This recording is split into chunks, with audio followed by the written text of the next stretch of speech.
ठीक है गट्टू, तू जीत गया।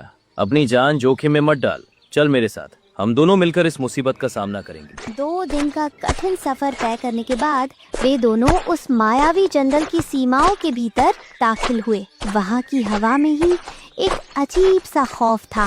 तभी अचानक उनके सामने रास्ता रोककर एक भयानक डायन आ खड़ी हुई।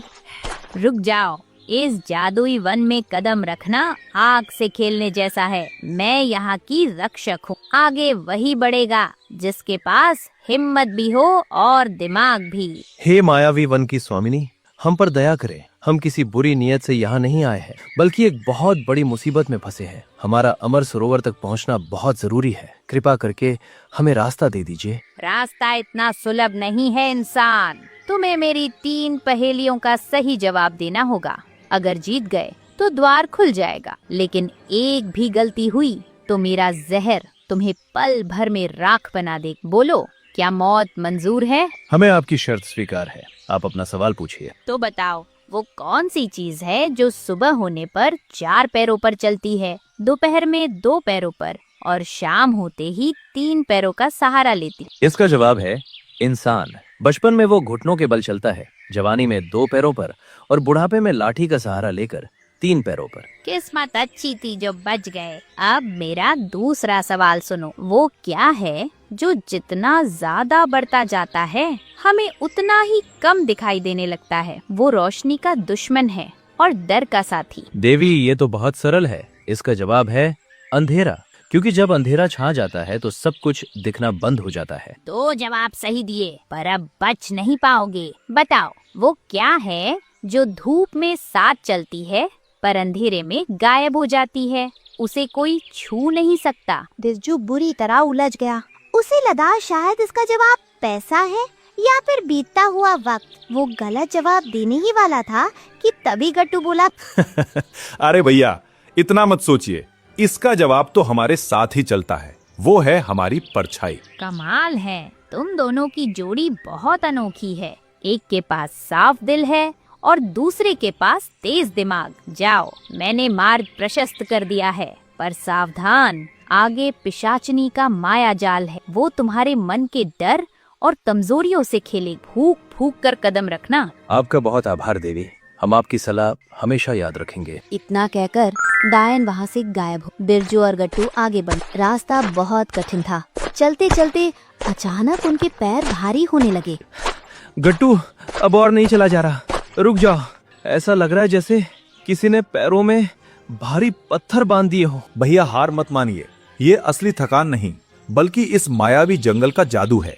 वो आपके मन को कमजोर कर रहा है ताकि आप यहीं रुक जाएं और हमेशा के लिए इसी जंगल का हिस्सा बन जाएं। नहीं गट्टू, अब बस मेरी हिम्मत जवाब दे रही है। आंखों के आगे अंधेरा छा रहा है। लगता है मैं राधा को ठीक नहीं कर पाऊंगा। काली परछाइयाँ बिरजू को अपनी चपेट में ले रही थी।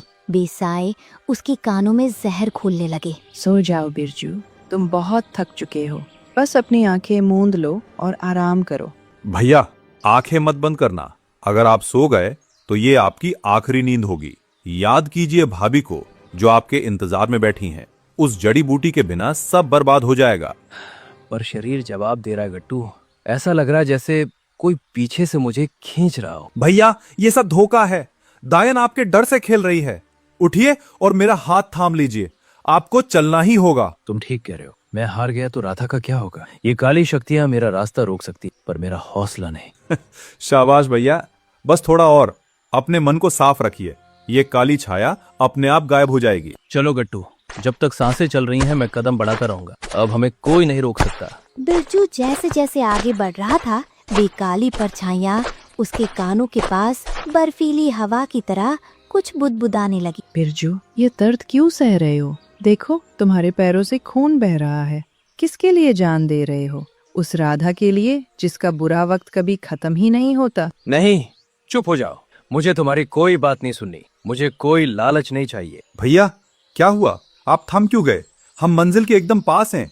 हिम्मत रखिए। गट्टू, मुझे अजीब आवाजें आ रही हैं। कोई औरत मेरे कान में बोल रही है। वो मुझे राजा बनाने का लालच दे रही है। मुझे डर लग रहा है। शांत हो जाइए भैया, यहाँ कोई नहीं है। ये पिशाचनी का आवाज वाला जादू है। वो आपके दिमाग को भटका रही है। उसकी बातों को अनसुना कर दीजिए। कैसे अनसुना करूं गट्टू? उसकी आवाज दिमाग को चीर रही है। वो कह रही है कि राधा को छोड़ दो, गरीबी को भूल जाओ। वो मुझसे शादी करना चाहती है। वो मुझे अपनी गिरफ्त में ले रही है गट्टू। देख बिरजू, ये गधा कितना शातिर है, तुझे सच से रोक रहा है। इसे बता क्यों नहीं देता कि इसकी जान उस साधु की उधारी है। सच बोल और आजाद हो जा। गट्टू, वो फिर से सच उगरवाने को कह रही है। मुझे डर है कि कहीं मेरे मुंह से कुछ उल्टा सुल्टा निकल ना जाए। मुझे बचा लो गट्टू। भैया, मेरी आंखों में देखिए, जब आप कमजोर पड़ते हैं तभी वह आप पर हावी होती है। हिम्मत मत हारिए। नहीं, मेरी दादा से बढ़कर कुछ नहीं है। मुझे तेरी कोई बात नहीं सुननी। बिरजू को टूटता देख गट्टू का सब्र खत्म हो, उसे अब गुस्सा आ रहा। बहुत हुआ छिपकर वार करना। ऐ दुष्ट चुड़ैल, सामने आ। हवाओं में छिपकर क्या कायरों की तरह वार कर रही है? हिम्मत है तो मेरे सामने आकर बात कर। एक मामूली जानवर की इतनी हिम्मत? तुझे और तेरे बिरजू भैया की जान प्यारी नहीं है क्या? मैं चाहूँ तो पल भर में तुम दोनों का काम तमाम कर दूं। मुझे डराने की भूल मत कर। तुझे पता है मेरे पास जादुई ताकत है। अगर मैंने अपनी शक्तियों का इस्तेमाल किया तो तेरा यह काला जंगल राख हो जाएगा। मैं यहाँ लड़ने नहीं, अपने भैया की मदद करने आया हूँ। ताकत तो है तेरे पास, पर क्या तू उन्हें अपने बिरजू पर चलाएगा? देख, ये डर से कैसे कांप रहा है। ओ बिरजू, क्या मैं इसे इसकी मौत का सच बता दूं? क्या इसे बता दूं कि ये मर चुका था और... नहीं, रुक जा, चुप हो जा। बिरजू जानता था कि अगर सच सामने आया तो गट्टू पत्थर बन जाएगा। उसने अपनी जान दांव पर लगाने का फैसला किया। डायन, तुझे शिकार चाहिए ना? ठीक है, मैं तुझे वचन देता हूँ। मुझे बस इतना वक्त दे कि मैं अमर सरोवर का जल अपनी पत्नी तक पहुँचा सकूं। उसके ठीक होते ही मैं खुद तेरे पास लौट आऊंगा। तब तू मुझे मार देना। नहीं भैया, ये क्या कह रहे हैं आप? मैं अभी इस चुड़ैल का अंत कर दूंगा। नहीं गट्टू, ये मेरा फैसला है। इंसानों की जुबान का कोई भरोसा नहीं। क्या सबूत है कि तू वापस आएगा? मैं अपनी पत्नी राधा की कसम खाकर कहता हूँ, मैं जरूर लौटूं। बस मुझे उसे बचाने का एक मौका दे दो। ठीक है, राधा की कसम खाई है तो तू आएगा। जा, भर ले जल। पर याद रखना, अगर मुकरा तो तेरी पत्नी और ये गधा दोनों तड़प तड़प कर मरेंगे। मैं यहीं खड़ी तेरा इंतजार कर रही हूँ। वे दोनों आगे बढ़े और आखिर में उस चमकते हुए अमर सरोवर के सामने जा पहुँचे। गट्टू देखो, वो रहा जादुई अमर सरोवर और उसके बीच वो पौधा। पर भाई, मुझे तैरना नहीं आता। राधा को बचाने के लिए वो पौधा और इस सरोवर का जल बहुत जरूरी है। क्या तुम जाकर उसे ला सकते हो? आप बिल्कुल चिंता मत कीजिए भैया, मैं अभी गया और उसे लेकर आया। जैसे ही गट्टू ने अमर सरोवर के शीतल जल में कदम रखा, एक चमत्कार हो गया। वो पानी मामूली नहीं था, बल्कि भूली हुई यादों को जगाने वाला अमृत था। पानी की बूंदें शरीर को छूते ही गट्टू के दिमाग में पुरानी यादें बिजली की तरह चमक उठी। ये क्या दिख रहा है मुझे? भैया, आप उसे झूठ कह रहे थे। राधा भाभी बीमार नहीं है। मुझे सब याद आ गया। उस रात धनी राम साहूकार अपने गुंडों के साथ आया था। वो आपको मारने वाला था, पर मैंने उन्हें घर से दूर जंगल में खींच लिया। उन्होंने मुझे तब तक मारा जब तक मेरी जान नहीं निकल गई। भैया, मैं तो मर चुका था, फिर मैं यहाँ जिंदा कैसे हूँ? बिरजू की होश उड़ गए। उसे साधु बाबा की बात याद आई कि अगर गट्टू को सच पता चला तो वो पत्थर का बन जाएगा। नहीं गट्टू, ये सब झूठ है। वो चुड़ैल का जादू है जो तुम्हें डरा रहा है। तुम मरे नहीं थे, बस बेहोश हुए थे। मेरी बात मानो, जल्दी से जड़ी बूटी तोड़ो और बाहर आओ। मेरी आंखों में देखो, मैं झूठ नहीं बोल रहा। नहीं भैया, ये कोई धोखा नहीं है। अमर सरोवर का पवित्र जल कभी झूठ नहीं बोलता। मैं मर चुका था। आपने अपनी जान दांव पर लगाकर मुझे ये नया जीवन दिया है। अब मुझे समझ आ रहा है कि मेरा शरीर इतना भारी क्यों होता जा रहा है। गट्टू के पैर धीरे धीरे सख्त होने लगे। सच का सामना होते ही साधु का वो शाप असर दिखाने लगा था। देखते ही देखते गट्टू का शरीर पत्थर में तब्दील होने लगा। गट्टू, ऐसा मत कहो, मेरी बात सुनो। पत्थर मत बनो। मैं तुम्हें फिर से नहीं खोना चाहता। वापस आ जाओ गट्टू। भैया, रोइए मत। मैंने आपकी जान बचाई और आपने मुझे 7 दिन की जिंदगी दी। अब मुझे समझ आया कि आपने उस डायन से क्या वादा किया है। आप मेरे लिए अपनी जान कुर्बान नहीं करेंगे। जल्दी से ये जल भरिए और भाभी माँ के पास जाइए। देखते ही देखते बिरजू की आंखों के सामने उसका प्यारा फरिश्ता गट्टू हमेशा के लिए एक बेजान पत्थर की मूर्त बन गया। नहीं गट्टू, तू मुझे ऐसे अकेला छोड़कर नहीं जा सकता। मैंने तुझे बचाने के लिए अपनी मौत का सौदा किया था, पर तू तो पत्थर बन गया। अब मैं घर जाकर राधा को क्या जवाब दूंगा? हे भगवान, ये कैसी परीक्षा है? बिरजू हार मान चुका था। तालाब के किनारे बहुत देर तक रोने के बाद वो रोते हुए वापस मुड़ने लगा। तभी पीछे से एक जानी पहचानी आवाज आई। अरे बिरजू भैया, इतनी जल्दी हार मान ली? अपने इस बुद्धू गधे को यही पत्थर बना छोड़ के जाओगे क्या? बिरजू ने पीछे मुड़कर देखा तो उसके होश उड़ गए। पत्थर की मूरत गायब थी और गट्टू खड़ा मुस्कुरा रहा था। गट्टू, तू ठीक है? तू तो पत्थर बन गया था। कहीं ये फिर से कोई माया तो नहीं? नहीं भैया, ये अमर सरोवर का असली जादू है। साधु की शर्त थी कि सच जानते ही मैं पत्थर बन जाऊंगा, पर आपके निस्वार्थ प्रेम और बलिदान ने उस पत्थर में फिर से जान फूंक दी। अब मैं हमेशा के लिए आजाद हूँ। मेरे प्यारे गट्टू, मुझे यकीन नहीं हो रहा। अब हमें उस डायन के पास भी नहीं जाना होगा। चलो, राधा इंतजार कर रही होगी। आपको पता है बिरजू भैया, वो साधु जो आपको मिले थे वो कोई महात्मा वतमा नहीं था। वो तो एक राक्षस था जो मुझे जादुई टापू वाली दुनिया से ढूंढता ढूंढता यहाँ तक आया है बदला लेने। पर अब वो नहीं जानता गट्टू क्या चीज है। क्या बात कर रहा है गट्टू? तो उसने जानबूझ के हमें इस मायावी जंगल में भेजा था ताकि हम उस जंगल से कभी बाहर ही ना निकल पाए। हाँ भैया, चलिए, अब तो मैं जादुई शक्तियों वाला पक्का साथी हूँ। अब गांव चलकर उस लालची साहूकार को मजा चखाते हैं। बिल्कुल, चलो गट्टू। दोनों खुशी खुशी घर पहुँचे। राधा दरवाजे पर खड़ी बेसब्री से उनका इंतजार कर रही थी। राधा देखो, मैं गट्टू को वापस ले आया। ये अब बिल्कुल ठीक है। आप सही सलामत आ गए। मेरी तो जान में जान आई। पर क्या आपने सुना? गांव में बहुत बड़ा हादसा हुआ है। कैसा अच्छा भाभी माँ? गट्टू, कल रात साहूकार रामलाल की हवेली में आग लग गई। वो और उसके दोनों पहलवान अंदर ही फंस गए। सुना है वे किसी को डराने की साजिश रच रहे थे और खुद अपनी ही आग में जलकर मर गए। क्या साहूकार और उसके आदमी खत्म हो गए? इसका मतलब अब हमें कोई नहीं सताएगा। इसे कहते हैं कर्मों का फल भैया।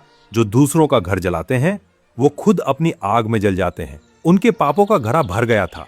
ईश्वर का शुक्र है, अब हम सब सुकून से रहेंगे। हाँ भाभी, अब कहीं जाने की जरूरत नहीं।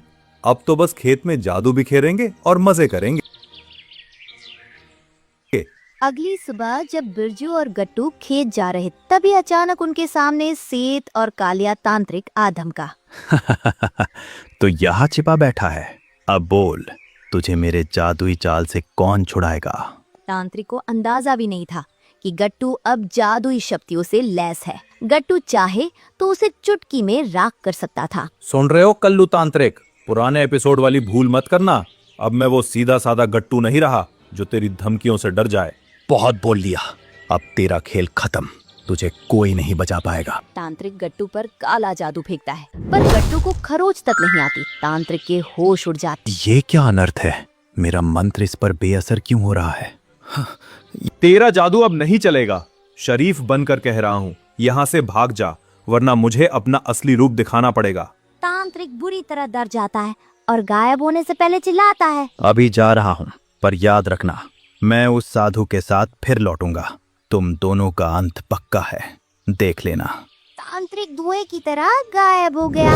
गट्टू, ये कौन था और ये तुझे मारने की बात क्यों कर रहा था? छोड़िए भैया, ये तो पहले भाग से ही पीछे पड़ा है। लगता है अब इसके बुरे दिन करीब आ गए हैं। तभी गट्टू को अचानक याद आया कि उसका असली मकसद तो अपने पुराने मालिक को ढूंढना था। भैया, एक मदद चाहिए। मैं अपने पुराने मालिक को ढूंढ रहा हूँ। हम एक ऐसी शर्त में बंधे हैं कि जादुई शक्तियों के बाद भी एक दूसरे को ढूंढ नहीं सकते। क्या तुम्हारे मालिक के पास भी तुम्हारी तरह जादुई ताकत है? हाँ भैया, उनके पास भी बहुत शक्तियां हैं। तो क्या तुम हमें छोड़कर चले जाओगे गट्टू? नहीं भाभी, आप तो मेरी माँ जैसी हैं। मैं जहां भी जाऊंगा आप दोनों को साथ लेकर जाऊंगा। हम सब मिलकर उन्हें ढूंढेंगे और साथ रहेंगे। ठीक है गट्टू, मैंने सुना है पास वाले गांव में 2 दिन पहले एक बहुत बड़े महात्मा आए हैं। हम कल ही उनके पास चलेंगे और पूछेंगे कि तुम्हारे मालिक कैसे मिलेंगे। तो दोस्तों, गट्टू और उसका मालिक अभी तक नहीं मिल पाए हैं।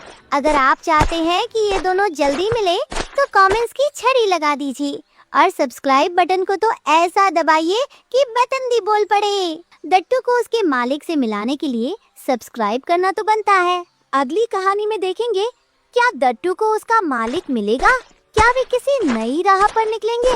और हाँ, बिरजू भैया भी साथ होंगे उस तांत्रिक, लालची सेठ और राक्षस साधु का अंत करने की प्लानिंग में। तो चलिए मिलते हैं अगले हफ्ते एक नई कहानी के साथ।